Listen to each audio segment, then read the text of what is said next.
Students, आज हम करेंगे क्लास 12 के 7th बी के कुछ क्वेश्चंस।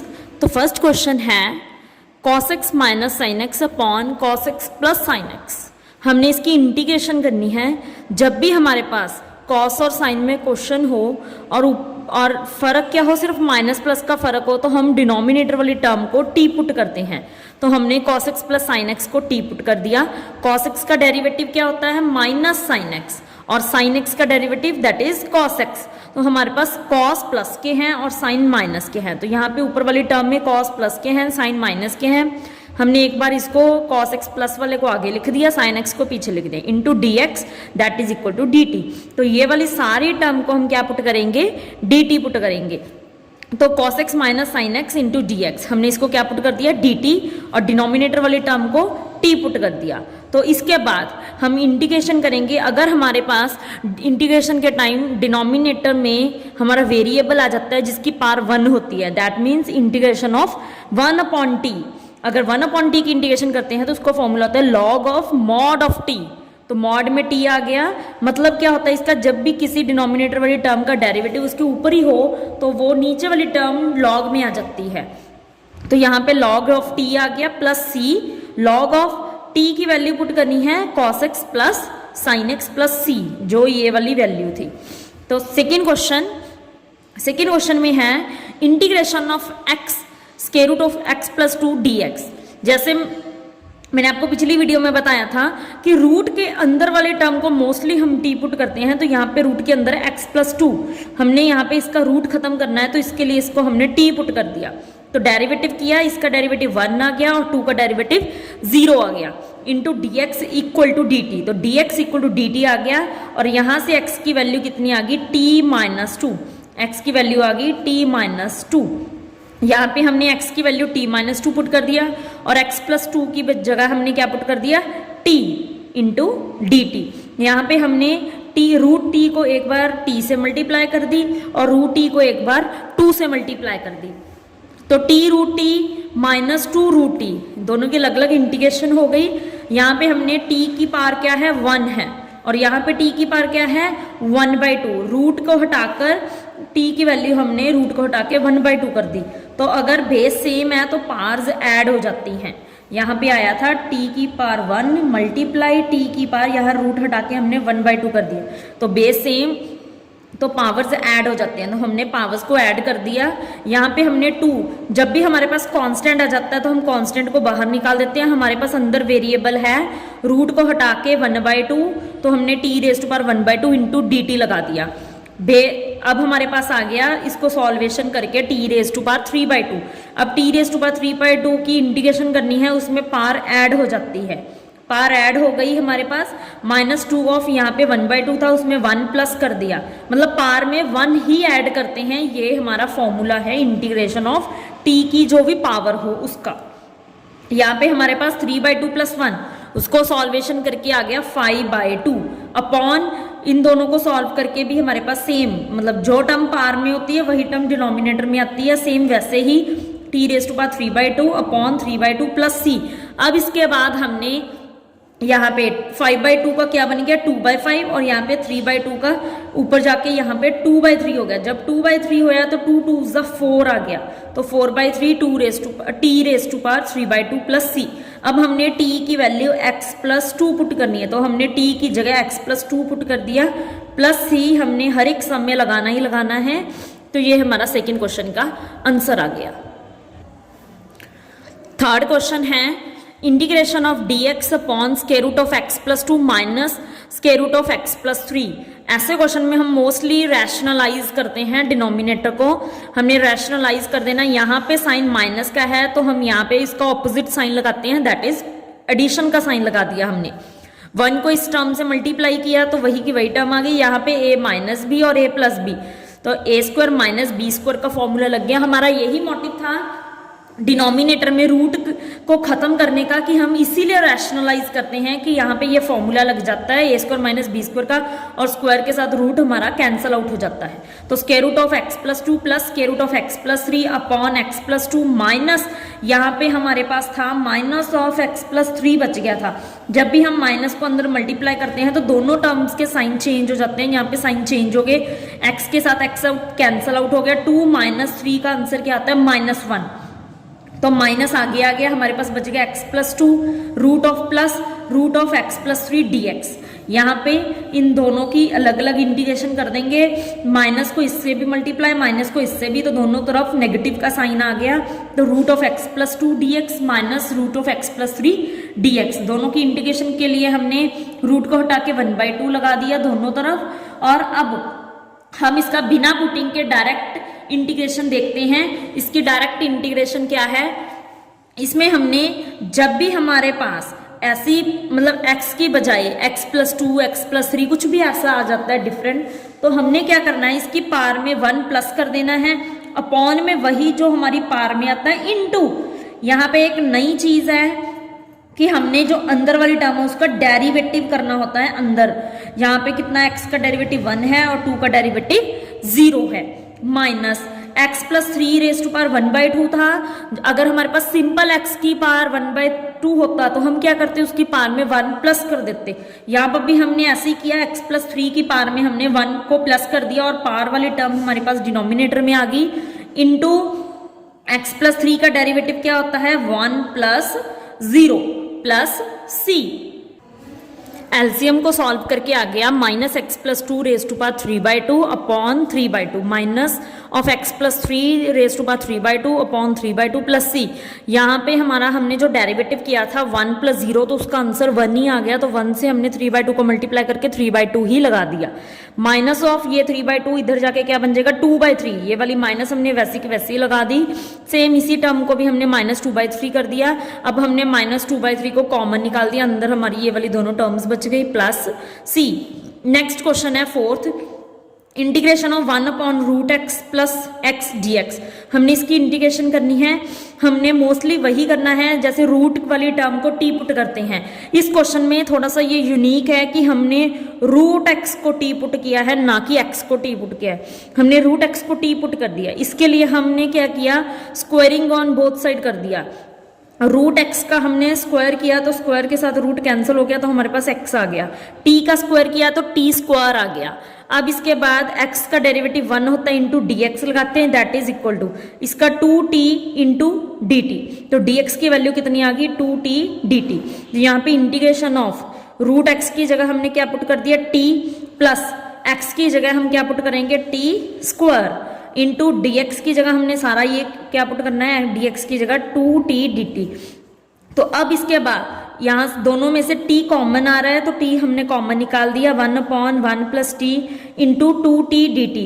t के साथ t कॉमन कैंसल आउट कर दिया हमने, तो हमारे पास 2/1 + t dt आया था। हमने इसमें 2 को इंटीग्रेशन के बाहर निकाल दिया, दैट इज कांस्टेंट। जब भी कांस्टेंट हमारा किसी वेरिएबल के साथ मल्टीप्लाई में आता है तो हम उसको बाहर निकाल देते हैं इंटीग्रेशन से।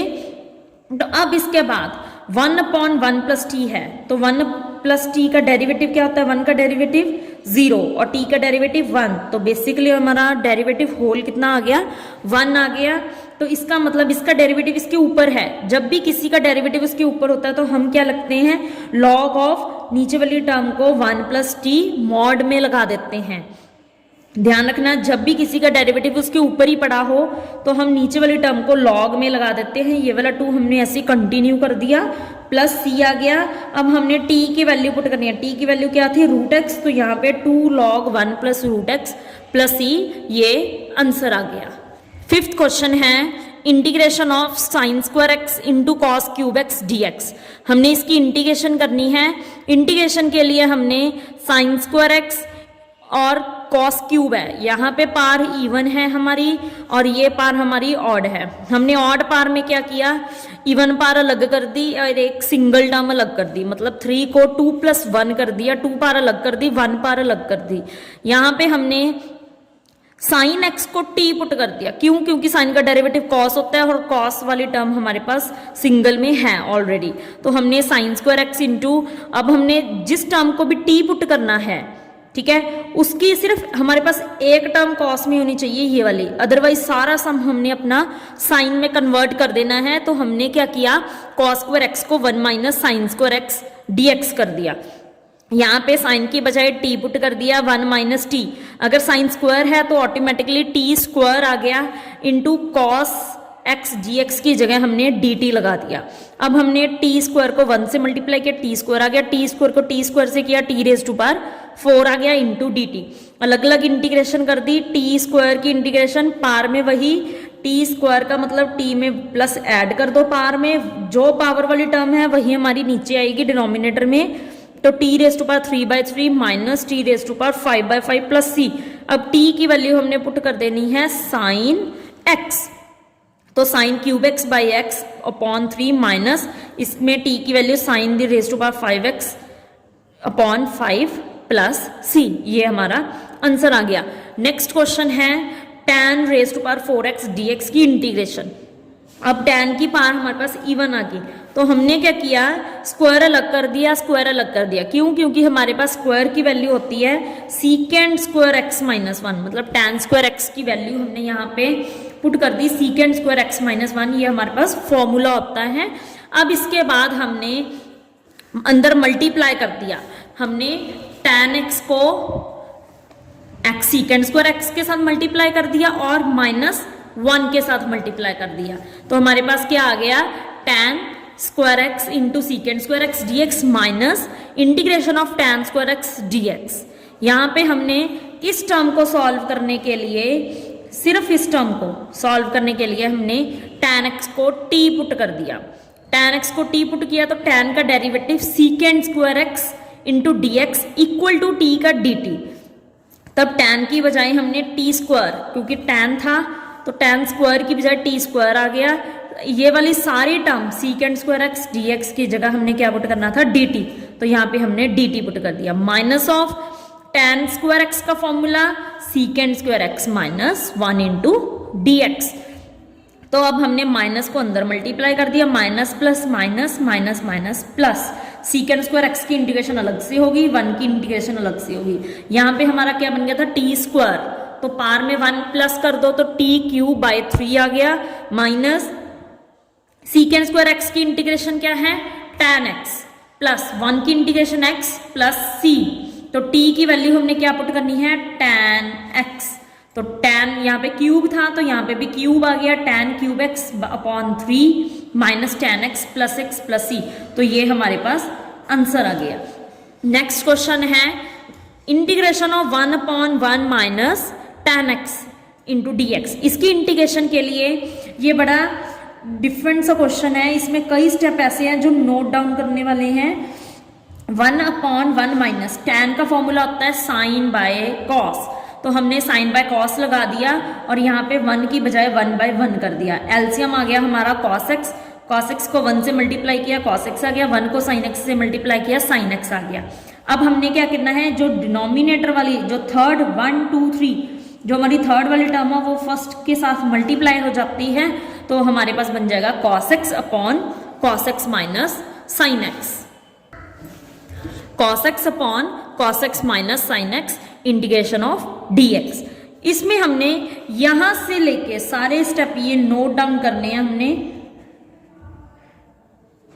सबसे पहले हमने क्या करना है, 2 से डिवाइड 2 से मल्टीप्लाई, 2 से मल्टीप्लाई कर दिया और 2 से डिवाइड, 2 cos x आ गया। अब इसके बाद हमने 2 cos x को हम लिख सकते हैं cos x plus cos x, 2 cos x को हमने 2 टाइम्स लिख दिया। अगर हमारे पास होता है 2x तो हम इसको लिख सकते थे x प्लस x, वैसे ही हमने 2 cos x के साथ किया cos x plus cos x। अब हमने देखा कि डिनोमिनेटर में sin x आ रहा है, हमारे पास तो sin x है ही नहीं न्यूमिनेटर में, तो हमने sin x को प्लस कर दिया और sin x को माइनस कर दिया, तो यहाँ पे हमारे पास आ गया। एक बार हमने cos को माइनस साइन से ले लेना है, तो हमने ऊपर वाली टर्म को एक को फर्स्ट को फोर्थ के साथ ले लिया और एक बार सेकेंड वाली टर्म को हमने थर्ड के साथ ले लिया, तो हमने यहाँ पे cos x minus sine x यहाँ पे ले लिया plus cos x plus sin x को यहाँ पे ले लिया, डिनोमिनेटर को हमने वैसा का वैसे ही लिख लिया। अब हम एक बार इसको इससे डिवाइड कर देंगे, वो यहाँ पे लिख लिया, एक बार इसको इससे डिवाइड कर देंगे, वो यहाँ पे लिख लिया। एक्चुअल में हम ये वाला स्टेप कैसे करते हैं, जैसे हम x/2 प्लस हम कर दें, हमारे पास हो x + 2/4 हो हमारे पास, तो हम x/4 कर देते हैं, 2/4 कर देते हैं। एक्चुअल में ये वाला प्रोसेस हम ऐसे तो करते हैं, ये वाला हम बहुत रेयर करते हैं। इसमें हम क्या करते हैं, हमारा पास एलसीएम आ गया 4, तो अगर हमारे पास डिनोमिनेटर सेम होता है एलसीएम वाला, तो हम ऊपर वाली टर्म्स को वैसे ही लिख देते हैं। तो इसमें हमने ऑपोजिट किया है, इसको ये वाली फॉर्म में बनाया कि इसको इससे भी डिवाइड कर दिया और 2 को 4 से भी डिवाइड कर दिया। यही स्टेप हम यहाँ पे कर रहे हैं। जब हमने इसको इससे डिवाइड किया तो ये वाली टर्म इसके साथ कटिंग होगी, मतलब सेम की सेम के साथ कटिंग हो गई, प्लस 1/2 ये वाली टर्म इससे भी मल्टीप्लाई होगी और ये वाली टर्म इससे भी मल्टीप्लाई होगी, तो 1/2 इंटू ये वाली term cos x plus sin x upon cos x minus sin x। ये वही सम होगा जो हमने अभी अभी किया। नीचे वाली टर्म और ऊपर वाली टर्म में क्या फर्क है, एक माइनस और प्लस का फर्क है। जब भी माइनस और प्लस का फर्क हो और हमारा क्वेश्चन कॉस और साइन में हो, तो हम डिनोमिनेटर वाले टर्म को टी पुट करते हैं। तो हमने क्या किया, cos x minus sine x को टी पुट कर दिया। cos का डेरिवेटिव माइनस साइन एक्स और साइन एक्स का derivative minus cos x into D x equal to D t. अब हमने दोनों में से माइनस को कॉमन निकाल दिया, तो sin x plus cos x into D x equal to D t हमारे पास ये आ गया। अब हमने देखा कि हमारे पास जो dx वाली टर्म है उसके आगे माइनस का साइन भी आ रहा है, बट हमारी स्टेटमेंट में इसके आगे तो प्लस का साइन है। तो हमने क्या किया, प्लस को चेंज कर दिया माइनस और माइनस में। यहाँ पे भी माइनस लगा दी, यहाँ पे भी माइनस लगा दी, बाकी सारी स्टेटमेंट हमने वैसी की वैसी कंटिन्यू कर दी। अब हमने ऊपर वाली ये वाली सारी विद माइनस वाले टर्म को हमने क्या पुट कर दिया, dt पुट कर दिया। बाहर वाली माइनस वैसी की वैसी रहेगी, 1/2 वैसे ही, और डिनोमिनेटर वाले टर्म को हमने क्या पुट किया था, t। तो यहाँ पे हमारे पास आ गया minus 1/2 integration of dt upon t। जब भी हमारे पास t डिनोमिनेटर में आ जाता है और उसका डेरिवेटिव ऊपर ही पड़ाता है, t का डेरिवेटिव दैट इज 1, तो 1 हमारा ऊपर ही है, कुछ भी नहीं तो हम 1 लिख देते हैं। तो हमारे पास इंटीग्रेशन का आंसर क्या आ गया, log ऑफ मॉड t। तो हमने अब t की वैल्यू पुट कर देनी है, that is cos x minus sin x। तो हमारे पास आंसर आ गया, और इधर से हमने 1 की इंटीग्रेशन करनी है x, तो 1/2x minus 1/2 log of t की वैल्यू पुट करने के बाद cos x minus sin x plus c। तो ये हमारे पास आंसर आ गया।